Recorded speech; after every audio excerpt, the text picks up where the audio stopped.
जय हिंद साथियों, नमस्कार सभी भाइयों को। साथियों, मल्टीपल लोन्स हो चुके हैं और अब डर लग रहा है कि आखिरकार क्या होगा।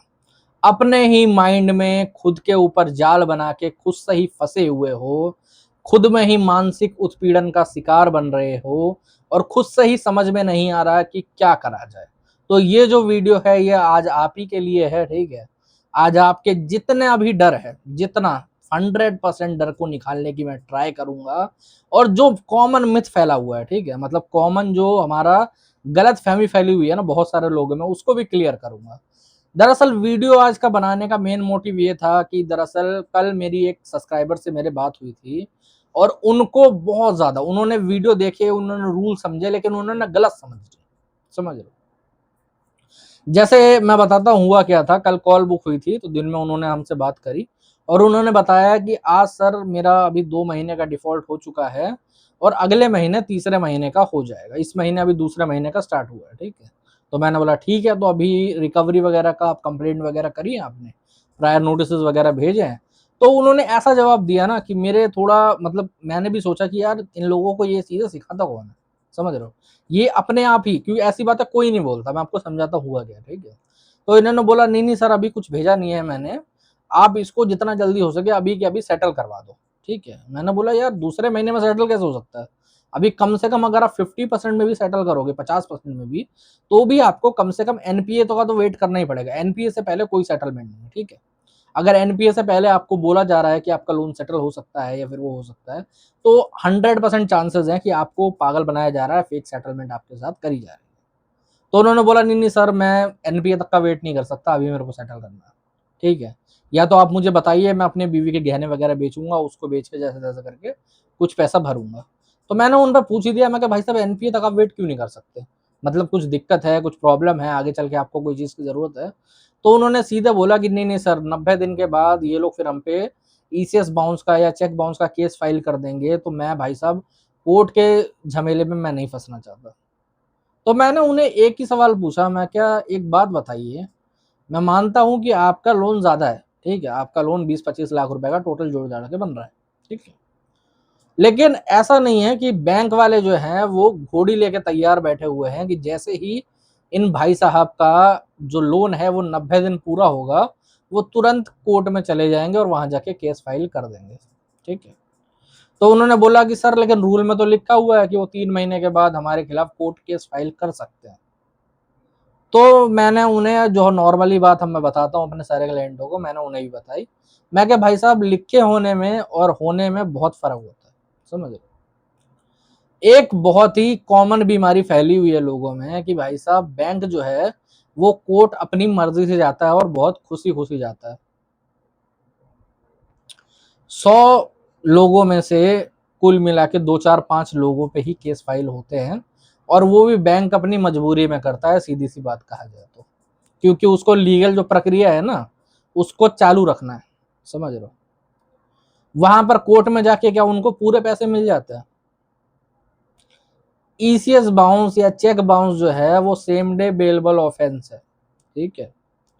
और सेम डे बेलेबल ऑफेंस में मैं आपको बता देना चाहता हूं, मैंने हजारों सब्सक्राइबर देखे होंगे, हजारों क्लाइंट देखे होंगे, आज तक किसी को भी लोन के मैटर में, अलग मैटर नहीं, ठीक है। कई लोग इसके अंदर कैसे कैसे मैटर लाने लगेंगे कि भाई साहब राजपाल यादव को ले लीजिए, ठीक है, उनको, या फिर किसी और का चेक बाउंस का केस उठा लेंगे और बोलेंगे कि देखिए इनके चेक बाउंस के केस में इनको जेल हो गई थी, समझ रहे हो, अभी बेल पे बाहर है। तो मैं उन्हें बता देना चाहता हूँ वो लोन का मैटर नहीं होगा। वो आपस में उन्होंने चेक दिया था, और जो राजपाल यादव जी ने लोन लिया था वो भी अपने एक दोस्त की कंपनी से लिया था, ठीक है। वो अलग चीज थी, वो उससे रिलेटेड नहीं है, और उसको 10 साल हो गए उस केस को। पहली बात तो आप लोग समझो, ठीक है, 10-15 साल होने वाले हैं। आपका लोन 2-3 साल के अंदर ही सेटल हो जाएगा, खत्म हो जाएगा, ठीक है। सेकेंडरी चीज ये है कि भाई साहब कोई भी लोन के मैटर में इसके अंदर आपको, मैं जहां तक कह सकता हूं अगर आप सारी प्रिकॉशन लोगे तो कभी जेल नहीं हो सकती, पॉसिबिलिटी नहीं है। यहां तक कि मैं आपको ये तक बताऊंगा कि जिन जिन भाइयों का नॉन बेलेबल वारंट भी इशू हुआ था उनकी भी सेम डे बेल हो गई थी, कोई वो जेल में उन्हें रहना नहीं पड़ा, कोई उन्हें प्रॉब्लम नहीं। और बताओ, समझ रहे हो। तो आदमी डर के क्यों बैठा हुआ है। देखो, सबसे बड़ा डर का कारण आदमी खुद है। जी हाँ, होता क्या है कि जब किसी भी कारणवश डिफ़ॉल्ट होता है, आर्थिक तंगी आती है, तो इंसान अपने सबसे पहले जो चीज़ सोचता है ना, उनको गलत ख़्याल ही आते हैं, ठीक है? वजह क्या है? वजह ये है कि किसी जानने वाले से वो ये चीज़ें नहीं पूछते। मैं समझाता हूँ कैसे। वो पूछेंगे तो किसी फ़ोन की दुकान वाले से पूछ लेंगे, ठीक है? वो पूछेंगे तो किसी ऐसे व्यक्ति से पूछ लेंगे जिसका कभी पहले साल 2 साल पहले लोन डिफ़ॉल्ट हुआ होगा और उसको गलत जानकारी होगी। उसको ना तो खुद से जानकारी होगी, वो उन्हें गलत जानकारी दे देगा और बता देगा कि ये तो ये कर देते हैं, केस फाइल हो जाता है, पूरा पैसा देना पड़ता है वरना ये हो जाएगा, वो हो जाएगा, फलाना-ढिमकाना ये वो, ठीक है? और इसी प्रकार से इंसान बहुत ज़्यादा डर जाता है, बहुत ज़्यादा परेशान हो जाता है। अब सच्चाई क्या है? भाई सच्चाई यही है कि अगर आपने किसी भी प्रकार का कोई भी अनसिक्योर लोन लिया है, ठीक है? तो पहले तो आपने कोई गारंटी नहीं दे रखी है। जब कोई गारंटी नहीं दे रखी है, तो आपका ना तो घर बिकेगा, ना आपका सामान बिकेगा, ना कुछ होगा, ठीक है? आपका कुछ प्रॉब्लम नहीं आने की, ठीक है? रही बात रिकवरी की कि भाई साहब वो आएँगे, परेशान करेंगे, घर पे आके खड़े होंगे। कंप्लेंट्स का जो मैकेनिज़्म है वो इसीलिए बना है। मेल करो, नोटिस भेजो, प्रायर नोटिस भेजो, मेल करो, प्रायर नोटिस आप खुद से बनाओ, किसी एडवोकेट से बनाओ, किसी एक्सपर्ट से बनवाओ, आपकी मर्ज़ी। कई लोग ये भी बोलते हैं कि सर खुद से प्रायर नोटिस बना सकते हैं। बना सकते हो लेकिन भाई साहब सीधी-सी बात है, आपको कुछ पॉइंटों का ध्यान रखना पड़ेगा। जैसे मैंने एक सब्सक्राइबर का अपने प्रायर नोटिस देखा था, उन्होंने 4 लाइनों में लिख दिया कि सर मैं अभी बीमार हूँ इसलिए मैं ईएमआई नहीं दे पाऊँगा। तो ऐसे नहीं लिखा जाता प्रायर नोटिस, ठीक है? आप उन्हें लिखिए कि जो भी आपको प्रॉब्लम है उसके बारे में लिखिए, ठीक है?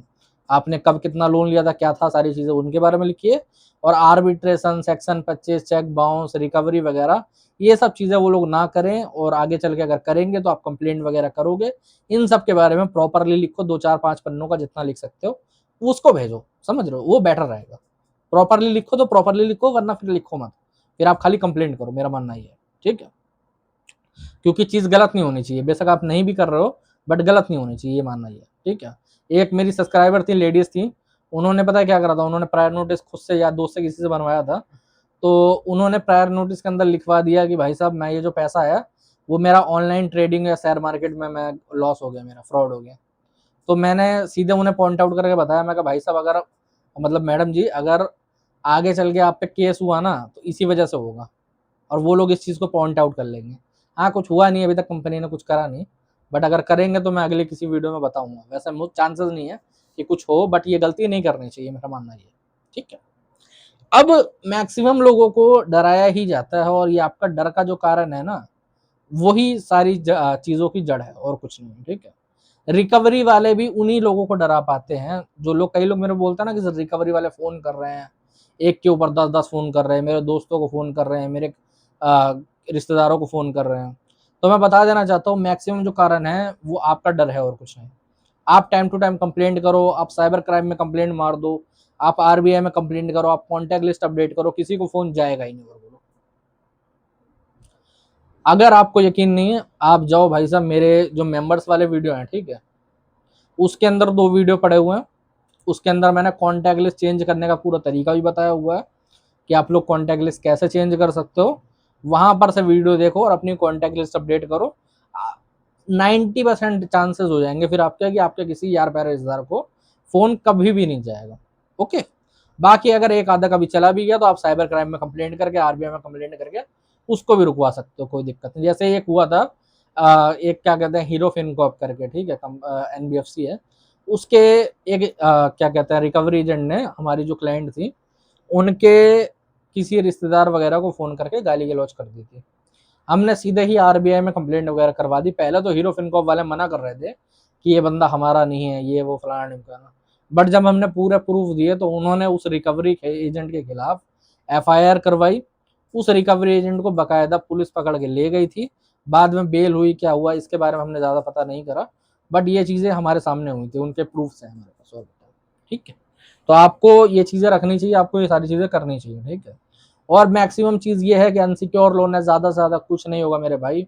और ये जो एनपीए होता है ना 92 डेज़ या फिर 90 डेज़ 94 डेज़ जो भी बोल लो, ठीक है? ये आपके ही बेनिफिट की चीज़ है कि अगर ये होता है तो उसके बाद आगे चल के आपकी सेटलमेंट बहुत आराम से हो सकती है। राइट, पहले एनपी होगा, फिर राइट ऑफ होगा, आराम से 10 से 20% के अंदर आपके लोन की सेटलमेंट हो जाएगी। लेकिन मैक्सिमम लोग इसी से डरते हैं, वो सोचते हैं केस हो जाएगा, ये हो जाएगा, फलाना ढिमका। अरे भाई, जिस कंपनी को केस नहीं करना होता, वो आप अगर उसका लोन नहीं भी भरोगे, 3 साल क्या 10 साल नहीं भरोगे, तब भी वो केस नहीं करेगा। और जिसको करना ही होता है, वो साला 5वें महीने में, 6ठे महीने में कभी भी कर सकता है, ठीक है। बट 90% मैंने एक अपना खुद की स्टडी से देखा है, ठीक है, अपने ही सब्सक्राइबर्स पे, कि अगर आप नोटिस के रिप्लाई टाइम टू टाइम दो, सेक्शन 25 के नोटिस का, क्या कहते हैं, आर्बिट्रेशन के नोटिस का, अपना फॉर्जरी के नोटिस का, चेक बाउंस के नोटिस का रिप्लाई टाइम टू टाइम करो, तो आपके ऊपर केस फाइल होने के चांसेस 90% कम हो जाते हैं, ठीक है। सिर्फ 10% चांसेस रह जाते हैं कि अगर आपके 10 लोन हैं तो 10 में से एक आधे पे केस हो सकता है, वरना वो भी नहीं होगा। तो डरने घबराने की उतनी ज़रूरत नहीं है आप लोगों को, ठीक है। बाकी साथियों, आज के वीडियो में इतना ही। अगर वीडियो आपको अच्छा लगा हो तो चैनल को सब्सक्राइब कर लेना। अगर और कोई दिक्कत, प्रॉब्लम, परेशानी आ रही है तो ऊपर नंबर आ रहा है, व्हाट्सएप पर मैसेज कर सकते हो, व्हाट्सएप के माध्यम से जुड़ सकते हो, ठीक है। बाकी जय हिंद सभी को।